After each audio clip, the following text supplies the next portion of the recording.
Hello everyone, welcome to daily current affairs classes. ఈరోజు మనం 23 August యొక్క కరెంట్ అఫైర్స్ను డిస్కస్ చేద్దాం.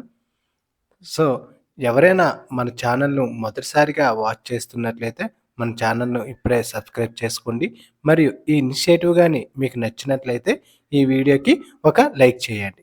ఇప్పుడు మనం కరెంట్ అఫైర్స్ను అబ్జర్వ్ చేస్తే ఈరోజు వార్తల్లో ఉన్న మొదటి అంశం international solar alliance. International solar alliance ISA అనేది తాజాగా భారతదేశంలో గ్లోబల్ క్యాపబిలిటీ సెంటర్ను ఏర్పాటు చేయనుంది. ఓకే, ఈ గ్లోబల్ క్యాపబిలిటీ సెంటర్ ద్వారా ప్రపంచవ్యాప్తంగా 17 సెంటర్ ఆఫ్ ఎక్సలెన్స్ని మరియు భారతదేశంలో సిలికాన్ వ్యాలీ ఫర్ సోలార్గా ఇది పనిచేయడానికి పనికొస్తుంది అనమాట. ఓకే, తాజాగా ఈ ఐఎస్ఐ అనేది ఏమి ఏర్పాటు చేయనుంది అంటే గ్లోబల్ క్యాపబిలిటీ సెంటర్ను ఏర్పాటు చేయనుంది. దీని ద్వారా ఏం జరుగుతుందంటే ప్రపంచవ్యాప్తంగా 17 సెంటర్ ఆఫ్ ఎక్సలెన్స్ను మరియు భారతదేశంలో సిలికాన్ వ్యాలీ ఫర్ సోలార్గా ఇది వర్క్ చేయడం జరుగుతుంది. ఓకే, ఈ గ్లోబల్ క్యాపబిలిటీ సెంటర్ అనేది భారతదేశానికి ఒక సిలికాన్ వ్యాలీ ఫర్ సోలార్గా ఇది వర్క్ చేయడం జరుగుతుంది. సో భవిష్యత్తులో ఈ ఐఎస్ఏ అనేది వీటిని 50 కేంద్రాలకు కూడా విస్తరించే అవకాశంగా భావించడం జరుగుతుంది. భవిష్యత్తులో వీటిని 50 కేంద్రాలకు విస్తరించే అవకాశంగా కూడా ఉండడం జరిగింది. దీని యొక్క ముఖ్య లక్ష్యం ఏమిటి అంటే శిక్షణ, పరీక్ష మరియు స్టార్టప్స్కు మద్దతు ఇవ్వడం దీని యొక్క ముఖ్య ఉద్దేశం. ట్రైనింగ్ చేయడం, ఎగ్జామిన్ చేయడం మరియు స్టార్టప్స్కు మద్దతు ఇవ్వడం దీని యొక్క ముఖ్య ఉద్దేశం. ఇప్పుడు మనం ఈ ఇంటర్నేషనల్ సోలార్ అలయన్స్ని మనం అబ్జర్వ్ చేస్తే దీన్ని ఎప్పుడు స్థాపించారు, ఈ ఐఎస్ఏని ఎప్పుడు స్థాపించడం జరిగిందంటే ఇది చాలా ఇంపార్టెంట్. 2015లో దీన్ని స్థాపించడం జరిగింది. ఏ ఒప్పందంలో, ఏ కాన్ఫరెన్స్ ఆఫ్ పార్టీలో దీన్ని స్థాపించడం జరిగింది అంటే కాన్ఫరెన్స్ ఆఫ్ పార్టీ 2021లో జరిగిన ఒప్పందంలో ఈ ఐఎస్ఏను ఏర్పాటు చేయడం జరిగింది. ఇది ఎక్కడ జరిగిందంటే ప్యారిస్లో జరిగింది. ఈ COP21 ఎక్కడ జరిగింది? ప్యారిస్లో జరిగింది. ఈ ఐఎస్ఏని ఎవరెవరు, ఏ ఏ దేశాలు ప్రారంభించడం జరిగింది అంటే భారతదేశం మరియు ఫ్రాన్స్ సంయుక్తంగా ఈ ఐఎస్ఏను ఏర్పాటు చేయడం జరిగింది. దీనిలో టోటల్గా ఎంతమంది సభ్య దేశాలు కలరు అంటే సిగ్నేటరీ చేసిన దేశాలు 123 దేశాలు. దీని యొక్క హెడ్ క్వార్టర్స్, ఈ ఐఎస్ఏ యొక్క హెడ్ క్వార్టర్ ఎక్కడ ఉంది అంటే భారతదేశంలో గల గురుగ్రామ్లో దీని యొక్క హెడ్ క్వార్టర్ అనేది ఉంది. ఇది చాలా ఇంపార్టెంట్.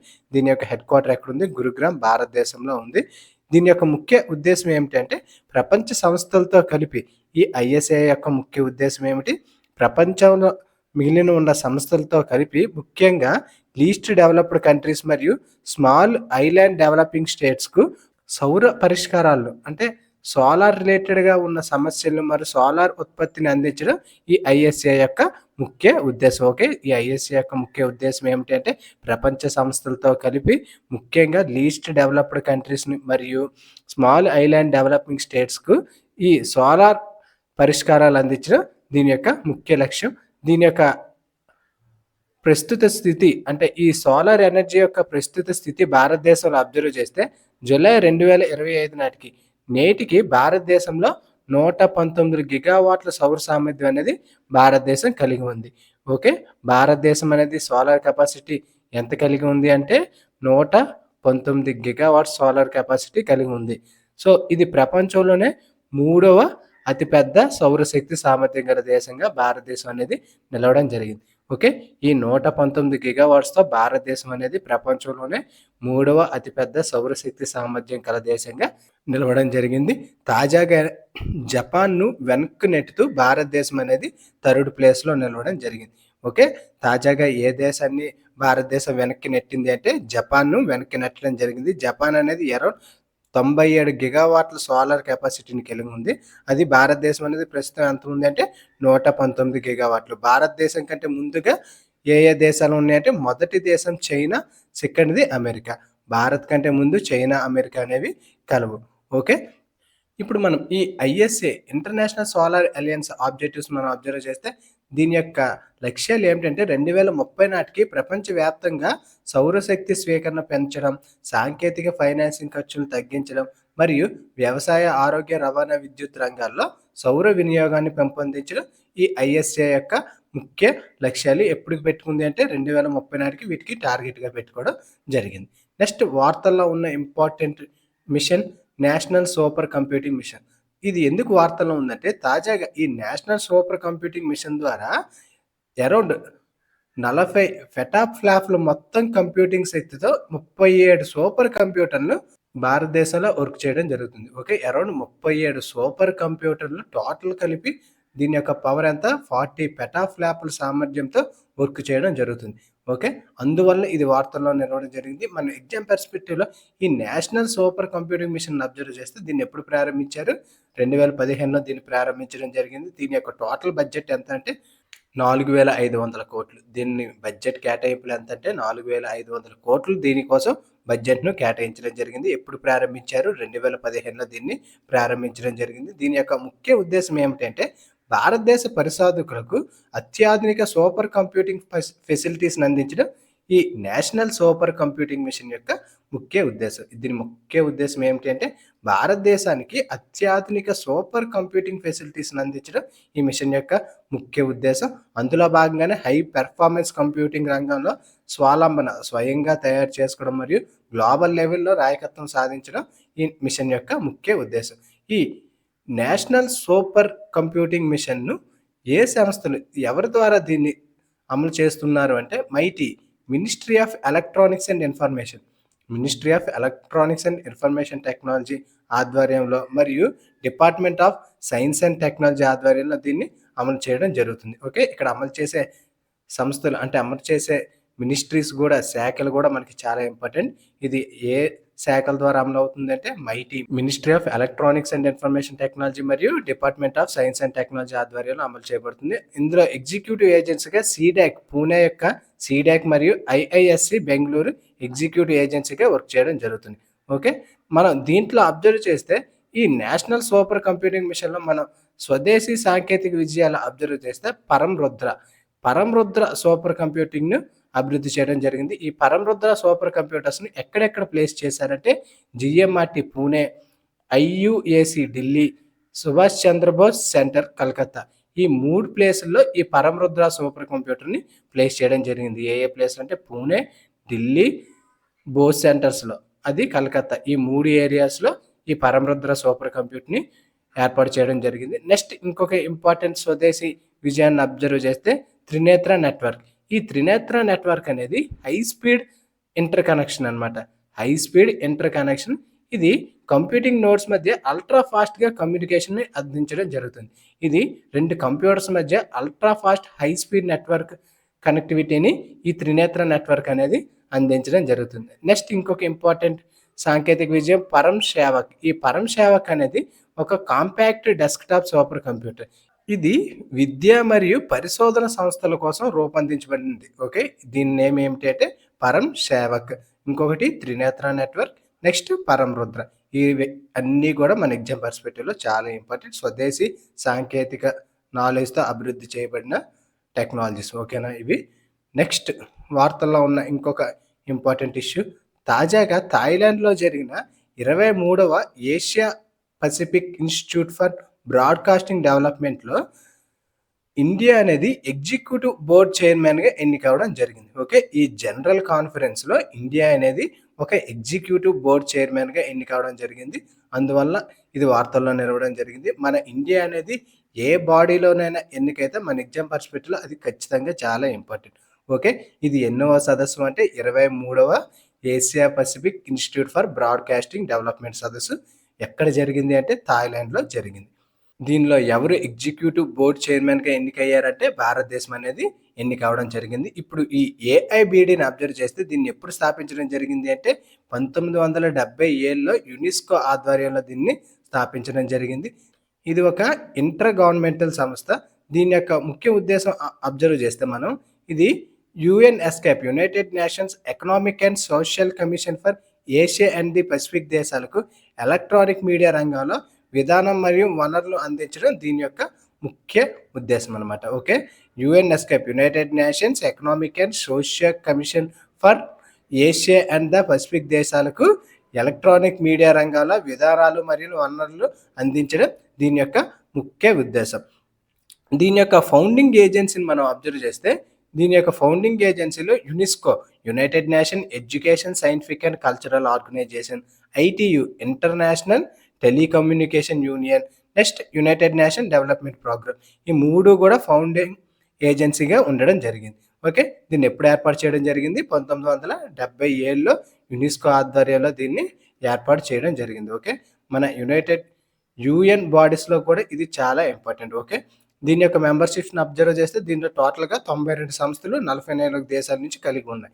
ఓకే. 44 దేశాల నుంచి 92 సంస్థలు కలిగి, అందులో 26 గవర్నమెంట్ మెంబర్స్‌తో, 44 ఎఫిలియేట్ మెంబర్స్‌తో కలిపి దీంట్లో Asia Pacific, Europe, Africa, Arab state, north America నుంచి దేశాలనేవి ఇందులో కలవు. Asia Pacific, Europe, Africa, Arab states మరియు నార్త్ అమెరికా నుంచి ఇందులో మెంబర్‌షిప్ కల దేశాలు కలవు. దీని యొక్క హెడ్ క్వార్టర్స్ మనం అబ్జర్వ్ చేస్తే దీని యొక్క హెడ్ క్వార్టర్స్ ఎక్కడ ఉంది అంటే కౌలాలంపూర్, మలేషియాలో కల కౌలాలంపూర్లో దీని యొక్క హెడ్ క్వార్టర్స్ ఉంది. ఇప్పుడు మనం ఇండియా మరియు ఈ ఏఐబిడిని అబ్జర్వ్ చేస్తే భారతదేశం అనేది మొదటి నుంచి కూడా ఒక ఫౌండింగ్ మెంబర్గా ఇందులో ఉంది. చివరిసారిగా భారతదేశం ఎప్పుడు ఈ ఎగ్జిక్యూటివ్ కౌన్సిల్ చైర్మన్షిప్ పదవిని పొందింది అంటే 2016లో. ఓకే. 2016 తర్వాత 2025లో ఇప్పుడు ఎన్నిక అవ్వడం జరిగింది. సో భారతదేశం నుంచి ఏ ఇన్స్టిట్యూట్ దీనికి వర్క్ చేస్తుందంటే ప్రసార భారతి. ఇది ministry of information and broadcasting ఆధ్వర్యంలో గల ఈ ప్రసార భారతి అనేది ఈ ఏఐబిడిలో ప్రతినిధి సంస్థగా నిలవడం జరిగింది. ఓకే. భారతదేశం తరపున ప్రతినిధి సంస్థగా ఏమి ఉంది అంటే ప్రసార భారతి. ఇది మినిస్ట్రీ ఆఫ్ ఇన్ఫర్మేషన్ అండ్ బ్రాడ్కాస్టింగ్లో ఉన్న ఒక సంస్థ. ఓకే. ప్రసార భారతి. నెక్స్ట్ వార్తల్లో ఉన్న ఇంపార్టెంట్ సైబర్ రిలేటెడ్ ఇష్యూ గరుడ దృష్టి ప్రాజెక్ట్. ఈ గరుడ దృష్టి ప్రాజెక్ట్ను తాజాగా ఏ రాష్ట్రం ప్రారంభించింది అంటే మహారాష్ట్ర. ఈ గరుడ దృష్టి ప్రాజెక్ట్ను ఏ రాష్ట్రం ప్రారంభించింది? మహారాష్ట్ర ప్రారంభించింది. మహారాష్ట్ర యొక్క ముఖ్యమంత్రి ఎవరు అంటే దేవేంద్ర ఫడ్నివాస్. దేవేంద్ర ఫడ్నివాస్ మహారాష్ట్ర యొక్క ముఖ్యమంత్రి. ఈ గరుడ దృష్టి ప్రాజెక్ట్ను ఏ రాష్ట్రం ప్రారంభించింది? మహారాష్ట్ర ప్రారంభించింది. దీన్ని ఎక్కడ ప్లేస్ చేశారంటే నాగపూర్ పోలీస్ భవన్లో దీన్ని ఏర్పాటు చేయడం జరిగింది. ఈ ప్రాజెక్ట్ యొక్క ముఖ్య ఉద్దేశం ఏమిటి అంటే సోషల్ మీడియా మానిటరింగ్ చేయడం మరియు సైబర్ ఇంటెలిజెన్స్ను అబ్జర్వ్ చేయడం ఈ ప్రాజెక్ట్ యొక్క ముఖ్య ఉద్దేశం. అంటే దీని యొక్క లక్ష్యం మనం అబ్జర్వ్ చేస్తే ఆన్లైన్ నేరాలు, సైబర్ మోసాలు, ద్వేష ప్రసారం వంటి వాటిని గుర్తించడం మరియు నియంత్రించడం ఈ గరుడ దృష్టి ప్రాజెక్ట్ యొక్క ముఖ్య ఉద్దేశం. అందులో భాగంగానే దీని ద్వారా 10 కోట్ల డబ్బును బాధ్యతలకు అనేది అందించడం జరిగింది. నెక్స్ట్ సైబర్ రిలేటెడ్గా ఉన్న ఇంకొక ఇంపార్టెంట్ కరెంట్ అఫైర్ చిత్రగుప్త. దీనిని ఎవరు అభివృద్ధి చేశారు అంటే ఐఐటి కాన్పూర్. మన వార్తల్లో ఉన్న ఐఐటీస్ కూడా మనకి చాలా ఇంపార్టెంట్. ఈ ఐఐటి కాన్పూర్ అనేది ఈ చిత్రగుప్తను తీసుకురావడం జరిగింది. దీని యొక్క ముఖ్య ఉద్దేశం ఏమిటి అంటే సైబర్ నేరగాలను కనిపెట్టడం. ఓకే. సైబర్ నేరగాలను కనిపెట్టడం ఈ చిత్రగుప్త యొక్క ముఖ్య ఉద్దేశం. దీన్ని ఎవరు అభివృద్ధి చేశారు అంటే ఐఐటి కాన్పూర్. ఐఐటి కాన్పూర్ అనేది దేన్ని అభివృద్ధి చేసింది? చిత్రగుప్తను అభివృద్ధి చేయడం జరిగింది. సో ఇది దేనికి రిలేటెడ్ అంటే సైబర్ రిలేటెడ్గా ఇది వర్క్ చేయడం జరుగుతుంది. ఇప్పుడు మనం ఈ సైబర్ క్రైమ్స్ని అబ్జర్వ్ చేస్తే మేజర్గా సైబర్ క్రైమ్స్ అనేవి మొబైల్స్ ద్వారానే జరుగుతాయి. అంటే మేజర్గా సైబర్ క్రైమ్స్లో మోసపోయే వ్యక్తులు అధికంగా మొబైల్స్ ద్వారానే మోసపోవడం జరుగుతుంది. అరౌండ్ 90% వరకు మొబైల్ ఫోన్స్ను ఉపయోగించి ఈ సైబర్ క్రైమ్స్లో మోసపోవడం జరుగుతుంది. సో ఈ చిత్రగుప్త ద్వారా ఏ మొబైల్ అయితే సైబర్ క్రైమ్కి గురి అయిందో ఆ మొబైల్కి ఒక కేబుల్ కనెక్ట్ చేసి ఈ కేబుల్ ద్వారా ఎక్కడ నుంచి ఈ సైబర్ ఫ్రాడ్ అనేది జరిగింది మరియు ఏ అకౌంట్స్ను ఉపయోగించి ఈ సైబర్ ఫ్రాడ్ అనేది జరిగిందని ఈ చిత్రగుప్తను ఉపయోగించి మనం కనిపెట్టవచ్చు అనమాట.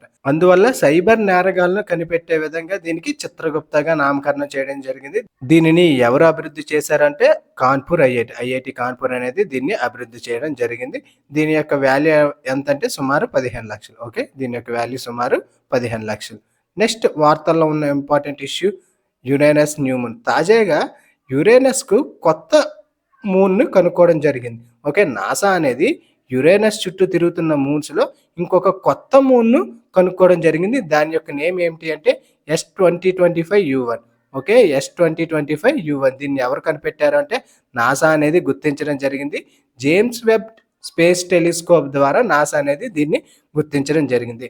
ఈ మూన్ యొక్క వ్యాసం మనం అబ్జర్వ్ చేస్తే ఇది 10 కిలోమీటర్ల వ్యాసంతో ఉంటుంది. ఇది యురేనస్కు అరౌండ్ 56,000 కిలోమీటర్ల దూరంలో ఇది ట్రావెల్ చేయడం జరుగుతుంది. యురేనస్కి ఇది 56,000 కోట్ల దూరంలో ఇది ట్రావెల్ చేయడం జరుగుతుంది.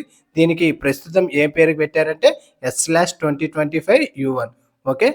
దీన్ని త్వరలో ఇంటర్నేషనల్ ఆస్ట్రోనామికల్ యూనియన్ కూడా గుర్తించడం జరుగుతుంది. ఓకే. దీనికి అధికార పేరు ప్రకటన అనేది ఈ ఐఏయు అనేది ఇవ్వడం జరుగుతుంది. ఇప్పుడు మనం ఈ యురేనస్ని అబ్జర్వ్ చేస్తే ఇది సూర్యుని నుంచి 8వ స్థానంలో కలదు. ఓకే. ఇది సూర్యుడి నుంచి 8వ స్థానంలో కలదు. ఇది సౌర వ్యవస్థలోనే 3వ అతిపెద్ద గ్రహం. ఇది సౌర వ్యవస్థలో 3వ అతిపెద్ద గ్రహం. దీన్ని ఎప్పుడు కనుగొన్నారంటే 1781లో సర్ విలియం హెర్షల్ దీన్ని కనుక్కోవడం జరిగింది. 1781లో. దీంట్లో మొత్తంగా హైడ్రోజన్, హీలియం, వాటర్, మీథేన్, అమ్మోనియాతో ఈ గ్రహం అనేది నిండి ఉంటుంది. ఈ గ్రహంలో hydrogen, helium, water, methane, ammonia అనేది ఎక్కువగా కలిగి ఉంటుంది. సో, ఇప్పుడు ఈ కొత్తగా కనిపెట్టిన మూన్స్‌తో టోటల్‌గా యురేనస్ చుట్టూ ఎన్ని మూన్స్ కలిగి ఉంది అంటే 29 మూన్స్ అనేది కలిగి ఉంది. టోటల్‌గా 29 మూన్స్ ఈ యురేనస్ కలిగి ఉంది. ఈ యురేనస్ మూన్స్‌లో అంటే ఈ 29 మూన్స్‌లో ఇంపార్టెంట్ మూన్స్‌ని మనం అబ్జర్వ్ చేస్తే మిరాండా, ఏరియల్, అంబ్రియాల్, టైటానియా, ఒబెరాన్. ఓకే.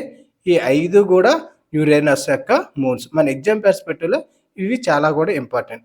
ఓకే. ఈ మూన్స్ అనేవి ఏ ఉపగ్రహానికి గల మూన్స్ అనేది మనకి అడిగే ఛాన్స్ ఉంటుంది. ఓకే. వీటి నేమ్స్ ఏమిటి అంటే మిరాండా, ఏరియల్, అంబ్రియాల్, టైటానియా, ఒబెరాన్. సో, దీని యొక్క ఎక్స్‌ప్లోరేషన్ మనం అబ్జర్వ్ చేస్తే వోయేజర్ 2 1986లో నాసా యొక్క వోయేజర్ 2 అనేది 1986లో దీన్ని ఎక్స్‌ప్లోర్ చేయడం జరిగింది. ఓకే. ఇంతవరకు ఎక్స్‌ప్లోర్ చేసిన ఏకైక స్పేస్ క్రాఫ్ట్ ఈ వోయేజర్ 2 మాత్రమే. ఓకే. ఇంతవరకు ఎక్స్‌ప్లోర్ చేసిన ఏకైక స్పేస్ క్రాఫ్ట్ ఈ వోయేజర్ 2 మాత్రమే. ఎప్పుడు అంటే 1986.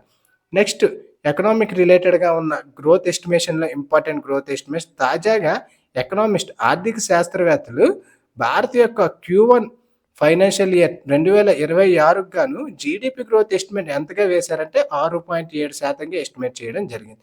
ఓకే. భారత ఆర్థికవేత్తలు ఎంతగా ఎస్టిమేట్ చేయడం జరిగిందంటే 6.7% వరకు ఎస్టిమేట్ చేయడం జరిగింది. దీనికి రిలేటెడ్‌గానే మనం ఈ గ్రోత్ ఎస్టిమేషన్ అబ్జర్వ్ చేస్తే రీసెంట్‌గా ఆర్‌బీఐ అనేది ఎంతగా ప్రకటించడం జరిగింది అంటే 6.5% గాను, ఐసీఆర్ఏ అనేది 6.7% గాను, అదే ఎస్‌బీఏఐ అనేది నిన్న ఎంతగా ప్రకటించడం జరిగిందంటే 6.8 నుంచి 7% వరకు ఈ జీడీపీ గ్రోత్ ఎస్టిమేట్స్ ఉంటుందని అంచనా వేయడం జరిగింది. మన ఎగ్జామ్ పర్స్పెక్టివ్‌లో ఈ ఎస్టిమేషన్స్ కూడా మనకి చాలా ఇంపార్టెంట్. ఇవన్నీ రీసెంట్‌గా మనకు తరచుగా వార్తల్లో కూడా ఇవి నిలవడం జరుగుతుంది. నెక్స్ట్ వార్తల్లో ఉన్న ఇంపార్టెంట్ అగ్నిపర్వతం కెలాయువా అగ్నిపర్వతం. ఈ కెలాయువా అగ్నిపర్వతం ఏ ప్లేస్‌లో కలదంటే యునైటెడ్ స్టేట్స్‌లోని హవాయి రాష్ట్రంలో. ఓకే. ఈ కెలాయువా అగ్నిపర్వతం అనేది ఏ దేశంలో కలదు? హవాయి రాష్ట్రం, యునైటెడ్ స్టేట్స్‌లో కలదు. ఓకే. ఇది తరచుగా కూడా బద్దలయ్యే ఒక అగ్నిపర్వతం. అందువల్ల ఇది రెగ్యులర్‌గా కూడా ఒక వార్తల్లో నిలవడం జరుగుతుంది. ఇది ఒక షీల్డ్ అగ్నిపర్వతం. దీని ఎత్తు ఎంత అంటే 1250 మీటర్లు. దీని ప్రత్యేకత ఏమిటంటే ఇది ప్రపంచంలో అత్యంత చురుకైన అగ్నిపర్వతాల్లో ఒకటి. అంటే ఇది తరచుగా కూడా అగ్నిపర్వతం అంటే బ్లాస్ట్ అవ్వడం జరుగుతుంది. ఇది ఫస్ట్ సారిగా క్రియాశీలకంగా ఎప్పటి నుంచి బ్లాస్ట్ అవ్వడం జరుగుతుందంటే 1983 నుంచి రెగ్యులర్‌గా కూడా ఇది విస్ఫోటనం చెందడం జరుగుతుంది. తాజాగా ఈ మంత్‌లో కూడా ఇది విస్ఫోటనం చెందడం జరిగింది. రీసెంట్‌గా మనం అగ్నిపర్వతాల్లో అబ్జర్వ్ చేస్తే తాజాగా క్రిషిన్కో అగ్నిపర్వతం కూడా బ్లాస్ట్ అవ్వడం జరిగింది. అది ఏ దేశంలో కలదు? రష్యాలో కలదు. ఓకే. ఈ క్రిషిన్కో అగ్నిపర్వతం ఏ దేశం కలదు? రష్యాలో కలదు. ఈ కెలాయువా అగ్నిపర్వతం ఎక్కడ ఉంది అంటే హవాయి రాష్ట్రం, యునైటెడ్ స్టేట్స్‌లో కలదు. ఓకే. అది ఫ్రెండ్స్ ఈరోజు వార్తల్లో ఉన్న ఎంటైర్ కరెంట్ అఫైర్స్. ఈ పీడీఎఫ్‌ను బోత్ ఇంగ్లీష్ అండ్ తెలుగు మీడియంలో వీడియో కింద డిస్క్రిప్షన్‌లో టెలిగ్రామ్ ఛానల్ ఇవ్వడం జరిగింది. ఆ టెలిగ్రామ్ ఛానల్‌లో ఈ పీడీఎఫ్‌ను అప్లోడ్ చేస్తున్నాం. Thank you for watching.